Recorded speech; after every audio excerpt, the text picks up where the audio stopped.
दोस्तों नमस्कार। दोस्तों, इस वीडियो में हम चर्चा करेंगे सनातन धर्म की।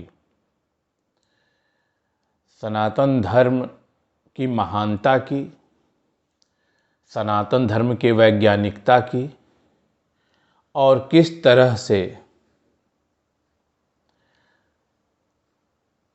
समय के साथ सनातन धर्म में कुछ विकृतियां भी आईं, जैसा कि स्वाभाविक है।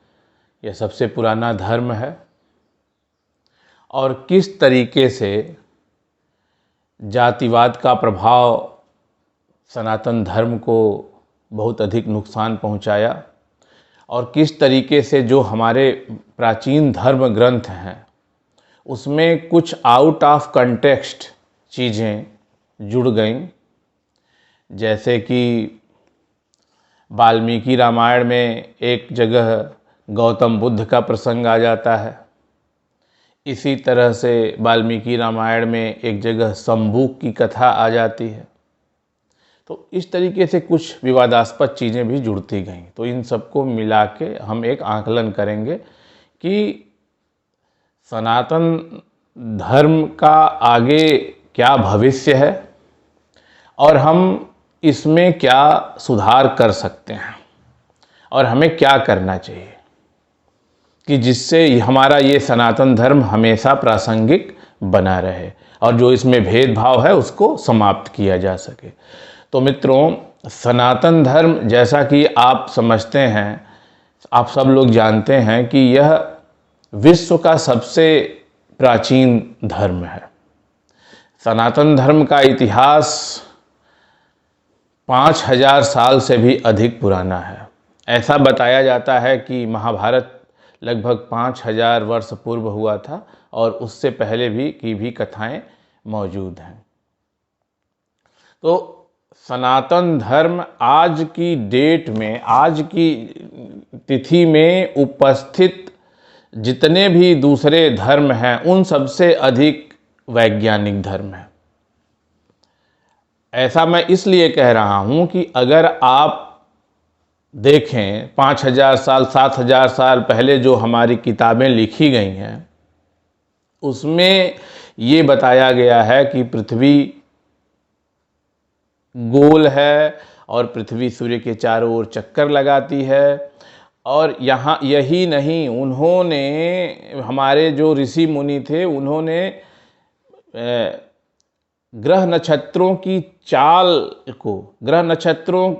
चाल पृथ्वी के सापेक्ष कैलकुलेट कर ली थी। और जो पंडित जी पत्रा देख के आज की भी डेट में बता देते हैं कि फला डेट को इस टाइम पे ग्रहण पड़ेगा, तो उसी टाइम पे पड़ता है। और नासा का जो वैज्ञानिक है वो भी वही टाइम बताता है और जो हमारे पंडित जी गांव में पत्रा देख के बता देते हैं। तो इस तरीके का साइंस हमारे यहाँ था। इसके अलावा अगर आप देखिए, हमारा जो ज्योतिष विज्ञान है वो बहुत ही अद्भुत, एक एक चीज़ की इसने गणना कर रखी थी। तारों की चाल क्या है, नक्षत्र कितने हैं, ग्रह कितने हैं, ग्रहों का क्या प्रभाव पृथ्वी पे पड़ता है, मानव पे क्या प्रभाव पड़ता है, ये सारा चीज़ें एक तरह से साइंस ही हैं। और आपको जानकर यह बहुत ही आश्चर्य होगा कि आज की युग में जो उपलब्ध साहित्य है ज्योतिष का, वो लगभग 20 से 25% साहित्य ही उपलब्ध है। बाकी सब कालांतर में, 1000 साल की गुलामी में कहाँ से कहाँ गायब हो गया, इसका कुछ पता नहीं है। बहुत सारी जो हमारी लाइब्रेरीज़ वगैरह हैं वो नष्ट हो गई। जैसा कि आप लोगों को पता ही होगा, नालंदा विश्वविद्यालय जो उस समय विश्वविख्यात था, अपनी दीक्षा के लिए शिक्षा का एक केंद्र था, तो नालंदा विश्वविद्यालय को आक्रांताओं ने, बख्तियार खिलजी जो था उसने आग लगा दी थी। वो काफ़ी दिनों तक जलता रहा, उसमें काफ़ी शोध कार्य, पांडुलिपियाँ सब कुछ जल के नष्ट हो गए थे। तो एक सूर्य सिद्धांत में एक आता है श्लोक जिसमें पता चलता है कि कुल 18 ज्योतिषाचार्य थे, वैदिक काल से लेके और वराह मिहिर तक, उसमें से केवल चंद लोगों की रचनाएं या कृतियां उपलब्ध हैं। तो इसलिए इस तरह से है। सूर्य पितामहो व्यासो वशिष्ठो य त्रिपराशर कश्यपो नारदो गर्गो मारीचि मनुरंगिरा लोमेशः पोलिसश्चैव च्यवनो यवनो भृगु सौनकोष्टादशाश्चैते ज्योतिष शास्त्र प्रवर्तका। तो इसमें बहुत सारे मनीषियों के नाम लिखे हुए हैं जो ज्योतिष शास्त्र के मूर्धन्य लोग थे, जिसमें कि आपका व्यास, वशिष्ठ, पराशर, कश्यप, नारद, गर्ग, मरीच, मनुरंगशिरा, च्यवन, यवन, भृगु। तो इस तरीके से बहुत सारे लोगों के नाम, इसमें 18 लोगों के नाम लिखे हुए हैं। लेकिन आज की डेट में जो उपलब्ध है साहित्य, उसमें 4-5 आचार्य ही हैं। बाकी जो ऋषि मुनियों का साहित्य था, जो लेखन था, जो किताबें थीं, वो सारी की सारी गायब हो गई हैं। तो इतना सब गायब होने के बाद भी अभी हमारा ज्योतिष का ये लेवल बचा हुआ है। अच्छा, अब दूसरा देख लीजिए। अब हमारा जो योग, आज पूरी दुनिया में योग पॉपुलर हो रहा है। अमेरिका से लेके, यूरोप से लेके हर जगह योग की धूम है। योग अगर नियमित योग करे तो बीमारियां नहीं होती हैं। सारी बीमारियां को ठीक करने की क्षमता है योग के अंदर। तो योग भी एक बहुत बड़ा विज्ञान है। तो इस तरह की बहुत सी चीज़ें हैं। और यही नहीं, आप देखिए कि जिस तरीके से हमारे सनातन धर्म में पेड़ पौधों, नदियों की पूजा पाठ करने का बताया गया है, तो ये आम जनता को प्रकृति से जोड़ने का एक तरीका था। तो पहले पाश्चात्य लोग इसका मजाक बनाते थे, इसको आडंबर और पाखंड और क्या क्या चीज़ कहते थे।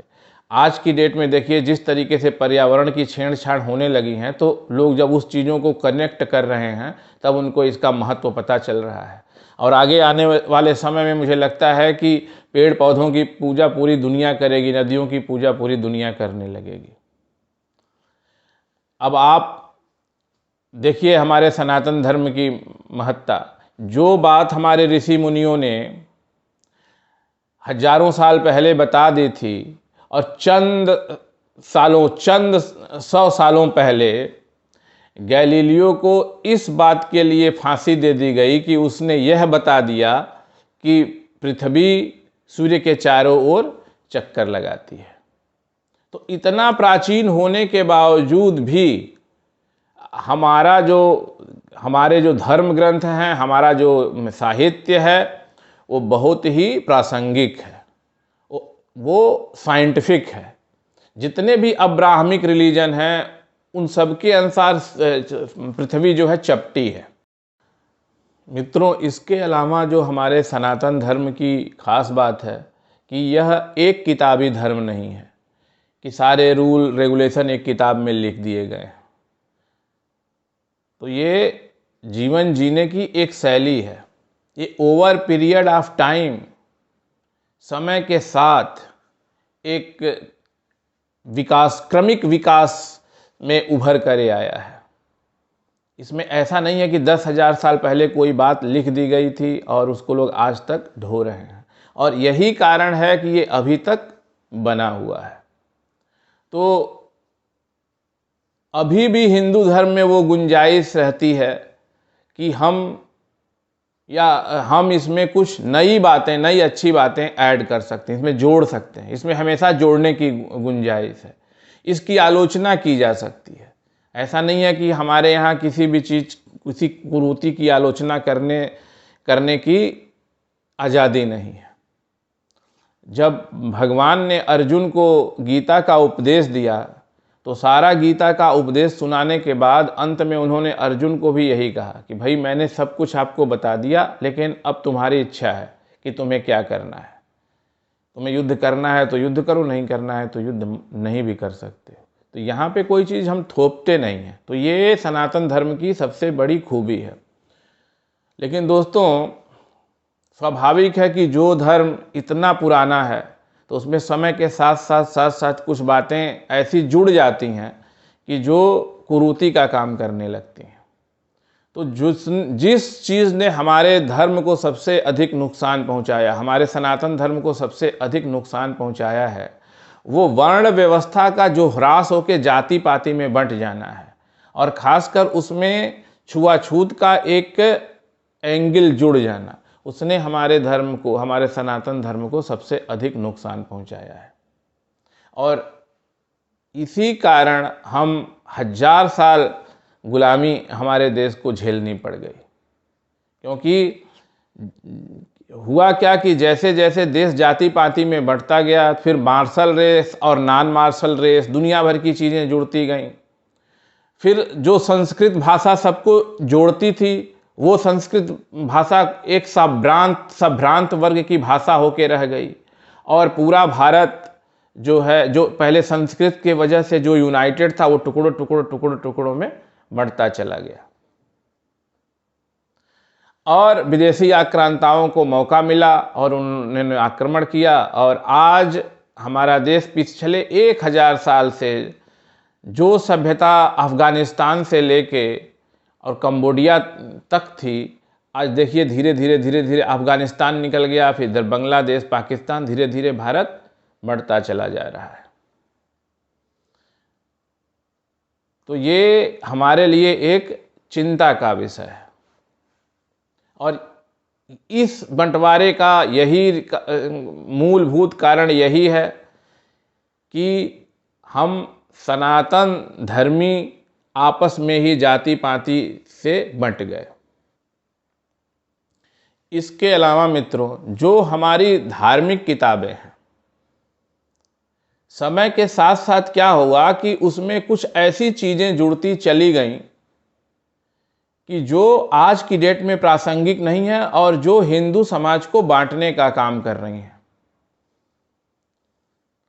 और ये जुड़ी कैसे, इसका भी एक रीजन है। वो इस वजह से जुड़ी क्योंकि आरंभिक काल में प्रिंटिंग प्रेस नहीं हुआ करते थे, तो किताबें उतारी जाती थी, किताबों को लिखा जाता था, और लिखने वाले लोग होते थे, वो लिखते थे, और एक किताब से बहुत सी किताबें बनाई जाती थी। तो कालांतर में कोई चीज उसमें जोड़ देता था, अपने हिसाब से कुछ लिख देता था। अब उदाहरण के तौर पे वाल्मीकि रामायण में एक संबूक की कथा आ गई है, और आज हमारे दलित भाई उसको लेके काफ़ी क्षुब्ध रहते हैं, और समय समय पे उसकी आलोचना भी की जाती रही है कि जिसमें संबूक एक है जो दलित है, वो कहीं तपस्या कर रहा है, तो उससे रामचंद्र जी के राज्य में सूखा पड़ जाता है। तो सूखा पड़ जाता है तो रामचंद्र जी को पता चलता है, फिर उनको पता चलता है कि ये इस वजह से सूखा पड़ रहा है कि ये एक शूद्र तपस्या कर रहा है। तो फिर उस शूद्र के पास जाते हैं तो उसको दंड देते हैं। तो इस तरीके की कहानियाँ जो है फालतू की हैं। तो हुआ यूं होगा कि एक समय ऐसा आया होगा जब जातिवाद अपने चरमोत्कर्ष पे पहुंच गया होगा। अब जो उतारने वाले लोग थे, जो किताबें लिखने वाले लोग थे, तो उसमें से कोई अपने हिसाब से उसमें कुछ लाइनें ऐड कर दी, अब आगे उसी से नकल होती रही, तो ये चीज़ें जुड़ गई। और उससे भी मज़ेदार बात, वाल्मीकि रामायण में एक प्रसंग है जहाँ पे गौतम बुद्ध आ गए हैं। अब बताइए, वाल्मीकि रामायण हुआ, मान लीजिए रामायण महाभारत से तो पहले ही हुआ होगा, 1000 साल पहले हुआ हो, 2000 साल पहले हुआ, एग्जैक्ट डेट तो याद नहीं है, तो मान लीजिए कि 7000 800 1000 साल पहले हुआ होगा अगर, तो उसमें बुद्ध कहाँ थे? बुद्ध तो अभी 2-2.5 हजार साल पहले थे। वाल्मीकि रामायण अगर आप पढ़ेंगे तो इसमें अयोध्या कांड, ये अयोध्या कांड में 109वें सर्ग में ये 34वां श्लोक है। तो ये क्या कहता है? यथा ही चोरः स तथा ही बुद्धः अस्तथागतम नास्तिक मंत्र विद्धि तस्माद्धि शक्यतम प्रजानो स नास्तिके नाभिमुखो बुधः स्यात्। अब इसका अर्थ देखिए, जैसे चोर दंडनीय होता है उसी प्रकार वेद विरोधी बुद्ध भी दंडनीय है। तथागत और नास्तिक चार्वाक को भी यहाँ इसी कोटि में समझना चाहिए। इसलिए प्रजा पर अनुग्रह करने के लिए राजा द्वारा जिस नास्तिक को दंड दिलाया जा सके उसे तो चोर के समान दंड दिलाया ही जाए, परंतु जो वश के बाहर हो उस नास्तिक के प्रति विद्वान ब्राह्मण कभी उन्मुख न हो, उससे वार्तालाप तक न करे। तो अब देखिए यहाँ पे बुद्ध और चार्वाक दोनों आ गए। अब चार्वाक जो थे वो कृष्ण भगवान के समकालीन थे। उनकी फिलॉसफी थी जावेत जीवेत सुखम जीवेत ऋणम कृत्वा घृतम पिबेत, मतलब जीवन में मौज करो और ऋण करो और घी पीते रहो। तो चार्वाक कृष्ण भगवान के बहुत घनघोर विरोधी थे, वो पुनर्जन्म वगैरह को नहीं मानते थे। तो उनकी भी आलोचना कर दी है और साथ में गौतम बुद्ध की भी आलोचना कर दी है। अब एकदम स्पष्ट है कि ये बाहर से लाके जोड़ दिया गया है। इसी तरह से पूरे महाभारत में ओरिजिनल जो श्लोक थे वो बहुत ही कम थे, 18 से 25 हजार के बीच में ही थे, और बाद में उनकी संख्या 1 लाख से ऊपर हो गई। तो महाभारत में लंबी लंबी ऐसी कहानियां हैं कि जिनका कोई संबंध ही नहीं है, मेन जो घटनाएं हैं उनसे कोई संबंध ही नहीं है, ऐसी ऐसी लंबी लंबी कहानियां हैं उसमें। तो जाहिर सी बात है कि एक ऐसा काल आया था कि टाइम जब वो प्रिंटिंग प्रेस वगैरह नहीं हुआ करते थे, तो अपने से जिनको जो मन करता था, जब भी कोई नई बुक किताब उतारता था अपनी कोई 1-2 कहानी उसमें लिख के चिपका देता था, और वही चीज़ें आज तक चली आ रही हैं, जो हिंदू समाज को, हमारे सनातन धर्म को कमज़ोर करने का काम कर रही हैं। तो इसी तरह से और भी किताबों में होंगी चीज़ें। तो मेरे कहने का तात्पर्य ये है कि जो हमारे विद्वान लोग हैं, जो शंकराचार्य वगैरह लोग हैं, एक धर्म संसद बुलाई जाए और एक कमेटी बनाई जाए और वो लोग इस तरीके की जो अशुद्धियां हैं उनको बाहर निकाल दें। अगर इन सब कुछ छोटी मोटी बातों को हम सुधार लें तो सनातन धर्म में सबको समाहित कर लेने की क्षमता है, और इसने वह काम करके दिखाया भी है। प्राचीन काल में बहुत से हमलावर आए, हूण, कौन कौन से लोग आए, आज आपको कहीं कोई दिखता है? सब लोग सबको सनातन धर्म में अपने में समा लिया, क्योंकि यहाँ पे रिजिड कोई चीज़ मतलब रिजिड नहीं है। यहाँ पे सबको अपनी बात कहने का अधिकार है, और यहाँ तक कि अपने देवी देवताओं, अपने धर्म का भी आलोचना करने का अधिकार है। उस समय ये चीज़ें बुरी लगती हैं, लेकिन ये लॉन्ग टर्म में ये चीज़ें बहुत ही अच्छी होती हैं। इससे ही कोई जो हमारा धर्म है वो और अच्छे रूप में उभर कर सामने आता है, और ये और अधिक ताकतवर बनता जाता है, अपनी बुराइयों को छोड़ता चला जाता है और अच्छाइयों को अपनाता चला जाता है। तो ये सारी खूबियां हैं हमारे धर्म में, हमारे सनातन धर्म में। लेकिन हमें इसमें समय के अनुसार जो मैंने अभी आपको बताए हैं वो अगर चीज़ें कर ली जाएं, वो सुधार कर लिए जाते हैं तो ये बहुत ही अच्छा रहेगा। इसके अलावा जो कड़ियाँ टूट गई हैं, जो मिसिंग लिंक्स हैं, जो कड़ियाँ टूट गई, जैसे हमारा ज्योतिष है, जैसे हमारी और भी विधाएं, योग है, इसमें बहुत सारे चीज़ें जो हैं वो ख़त्म हो गई हैं। मतलब हमारे पास अभी वो किताबें मौजूद नहीं हैं, तो उसमें बहुत सारा शोध की ज़रूरत है। तो संस्कृत भाषा को भी प्रमोट करने की ज़रूरत है, पूरे देश में इसको पढ़ाए जाने की ज़रूरत है, और हमारे जो धार्मिक ग्रंथ हैं उनको भी पढ़ाए जाने की ज़रूरत है। क्योंकि आप अगर देखेंगे तो जो हमारे धार्मिक ग्रंथ हैं वो वैज्ञानिक खोजों का केंद्र हैं। अब आप देखिए, जो महाभारत रामायण में जो बाण की चर्चा की गई थी, तो उस समय वो भले ही लोगों को हास्यास्पद लगते हों, लेकिन आज की जो मिसाइल्स हैं उनकी तुलना हम बाणों से कर सकते हैं। हालांकि जो बाण थे वो कहीं उस आज के मिसाइलों से भी अधिक अत्याधुनिक थे, कि उनका साइज छोटा था और वो उनका जो प्रिसाइज ज़्यादा वो सटीक वार करते थे। एक समय था कि जब पाश्चात्य देशों के लोग जब पढ़ते थे हमारे यहाँ हमारा ग्रंथ रामायण, तो पुष्पक विमान सुन के उनको हंसी आती थी कि एक सुई तक तो उड़ नहीं सकती, ये विमान उड़ा रहे हैं। उनको विमान शब्द सुन के ही हंसी आ जाती थी कि विमान क्या होता है। अब आज पुष्पक विमान सुन के किसी को आश्चर्य नहीं होता। प्राचीन काल में ही जो हमारा वैदिक गणित था, हमारे बहुत से गणितज्ञ थे, चाहे शून्य की खोज हो, चाहे दशमलव की खोज हो, ये सारी भारत की ही देन है। और कुछ लोग तो यहाँ तक भी कहते हैं कि पाइथागोरस थ्योरम और भी भारत में ही इजाद हुआ था। कुछ और भी चीज़ें ऐसी हैं कि जो भारत में इजाद हुई थी, पश्चिम से लोग आते थे और बहुत से लोग उसको चुरा के ले गए, वहाँ पे अपना कह के उसको बता के छाप लिया। तो ऐसी भी घटनाएं हुई हैं। तो हमारे गणित के क्षेत्र में भी हम बहुत आगे थे, और अगर गणित के क्षेत्र में हम आगे नहीं होते तो इतना सटीक गणना ग्रहों नक्षत्रों के बारे में करना असंभव था। और मकर संक्रांति देखिए, मकर संक्रांति वो दिन होता है जब सूरज भगवान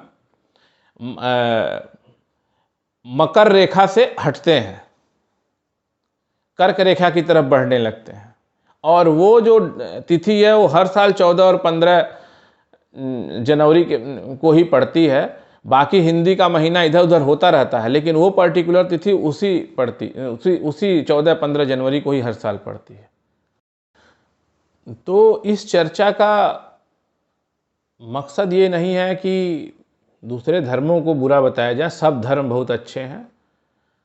यहाँ पे बस सनातन धर्म का, क्योंकि हम लोग सनातन धर्मी हैं, हम इसी धर्म को मानते हैं, तो ये हमारा फर्ज है कि जो इसमें अच्छाइयाँ हैं वो भी हमें पता है, और जो इसमें बुराइयाँ आ गई हैं उस बुराइयों को हम कैसे दूर कर सकते हैं, तो इसकी एक ओपन चर्चा होनी चाहिए। ये मकसद है, तभी तो हम बुराइयों को दूर करेंगे। क्योंकि आए दिन इस पे राजनीति भी होती रहती है और आपस में वैमनस्यता भी बढ़ती हैं जो कुरीतियों को लेके। तो इनको हम जैसे जैसे दूर करते जाएंगे, और हमें पूरा विश्वास है कि ये चीज़ें एक दिन ऐसा भी आएगा कि जब फिर से हम सारी कुरीतियों को दूर कर लेंगे और फिर से एक नए सिरे से आगे बढ़ेंगे। तो दोस्तों, आज के लिए बस इतना ही। अगले वीडियो में किसी नए विषय के साथ मैं पुनः हाजिर होऊंगा। आप इस चैनल को लाइक कीजिए, शेयर कीजिए और सब्सक्राइब कर दीजिए। कमेंट करके हमें ये ज़रूर बताइए कि आपको ये वीडियो कैसा लगा, और अपने आप सुझाव भी दे सकते हैं कि मैं और कौन से टॉपिक पे वीडियो बनाऊं। तो अभी के लिए इतना ही, मुझे आज्ञा दीजिए। धन्यवाद।